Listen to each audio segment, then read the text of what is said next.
ఇంకోటి అంటాడు, ఈ బైబిల్కి వ్యతిరేకంగా విలియం బ్రెన్హామ్ బోధించి ఉండుంటే నేను నమ్మను. అసలు నువ్వు ఫస్ట్ విలియం బ్రెన్హామ్ని నమ్ముతానవా?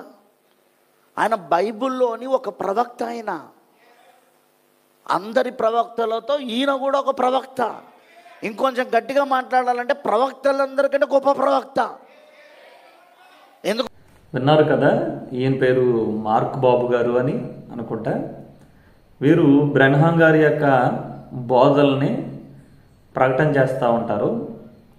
మరి ఈ బ్రెన్హామ్ గారు 7వ దూతగా వీళ్ళు చెప్పుకొస్తూ ఉంటారు. మలాకీ గ్రంథంలో 4వ అధ్యాయంలో ఉన్నటువంటి మరి ఏలియా ఎవరైతే ఉన్నారో ఆ రాబోయేటువంటి ఏలియా, మరి మొదటిగా వచ్చినటువంటి ఏలియా సగం చేస్తే మిగిలినటువంటి సగం పని మరి ఈ యొక్క బ్రెన్హామ్ గారు ఈ యొక్క ఏలియా చేస్తాడు అనేటువంటిది వీళ్ళ యొక్క మరి మూఢ విశ్వాసం.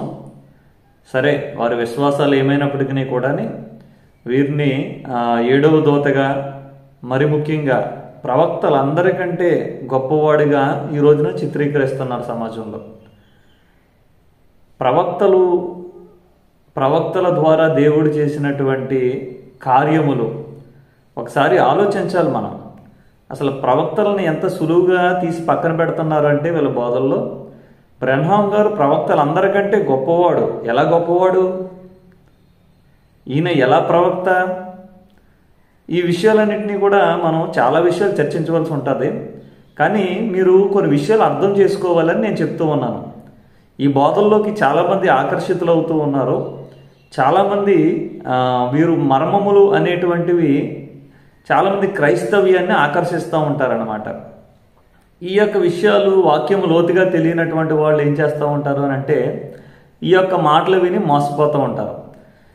మోషే ద్వారా దేవుడు ధర్మశాస్త్రమును ఇచ్చాడు, ఒక నిబంధననిచ్చాడు. హెబ్రీ పత్రిక 3వ అధ్యాయంలో ఒక మాట రాయబడి ఉంటుంది, ఈయన మోషే కంటే గొప్పవాడు, మోషే కంటే ఆయన మహిమకు అర్హుడు అని. మోషే యేసుక్రీస్తు వారు ఇద్దరిని గురించి హెబ్రీ గ్రంథకర్త మాట్లాడుతూ రాస్తూ, మోషే దేవుని ఇల్లంతటిలో కూడా మంచి పరిచారకుడు, మంచి నమ్మకస్తుడు.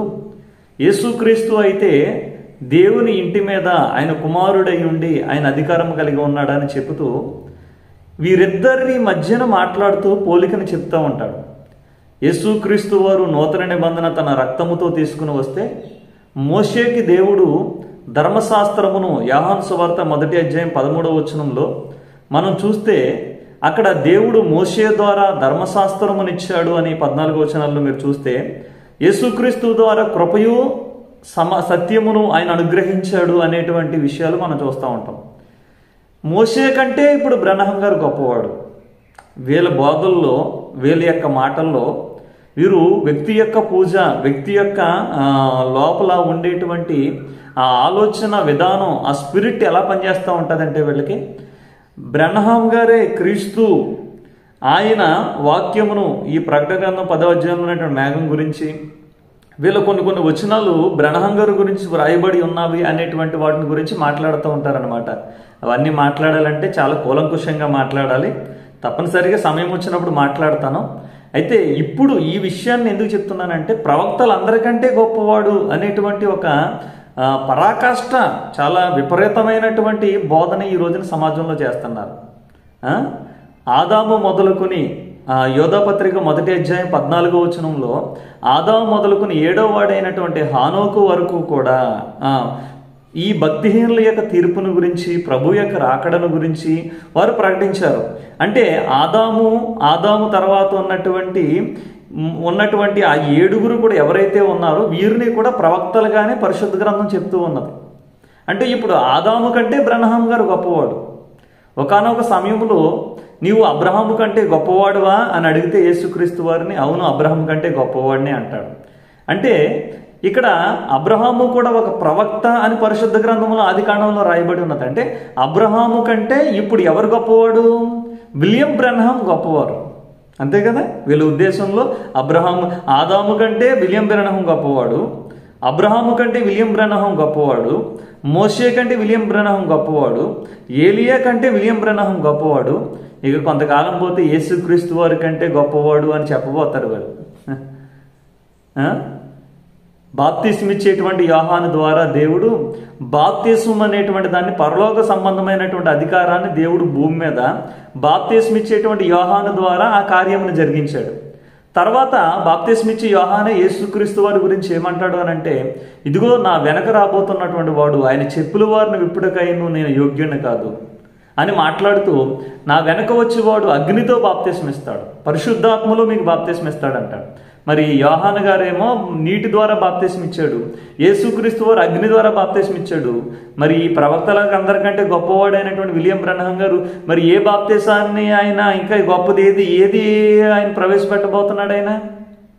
కనుక మనం చేసే బోధల్లో వ్యక్తి యొక్క అభిమానం, వ్యక్తి యొక్క బోధలు, పరిశుద్ధ గ్రంథాన్ని కూడా పక్కన పెట్టేసి వీళ్ళకంటూ ఒక ప్రత్యేకమైనటువంటి గ్రంథాన్ని బోధించుకునేటువంటి పరిస్థితుల్లో ఈ విలియం బ్రన్హాంని వెంబడించేటువంటి ఈ గుంపు ఏదైతే ఉన్నదో వీళ్ళు ఎలా మాట్లాడతారంటే, బుద్ధి కలిగిన కన్యకులు, బుద్ధి లేని కన్యకులు అనేటువంటి అంశంలో కూడా మీరు వినండి, వాళ్ళ బోధల్లో మీరు వినండి.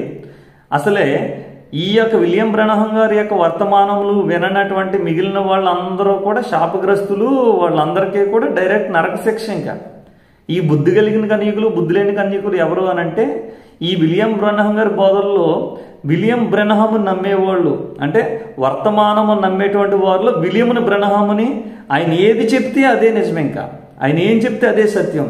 అలా కాకుండా కొంతమంది ఒకవేళ సత్యం అయి ఉంటుందేమో, అది లేఖనాలకు అనుగుణంగా ఉంటే అని మాట్లాడుతూ ఉంటారు. అలాంటి వాళ్ళందరూ బుద్ధి లేని కన్యకులు అనమాట.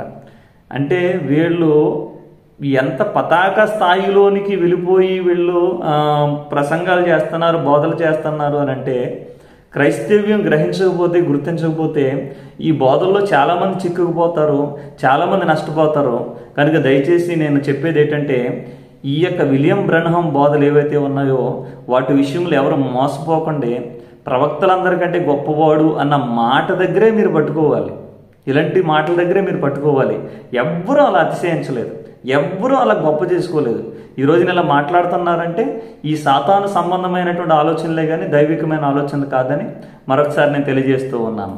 మరొక వీడియోలో అవసరమైతే మరికొన్ని విషయాలు నేను మీకు నేను తెలియజేస్తూ ఉంటాను. మరి మీకు ఇలాంటివి సత్యము అని అనిపిస్తే అనేక మందికి షేర్ చేయండి, అనేక మందికి పంపించండి, అనేక మందిని మేలుకొల్పండి. దేవుడి మాటలు దీవించును గాక.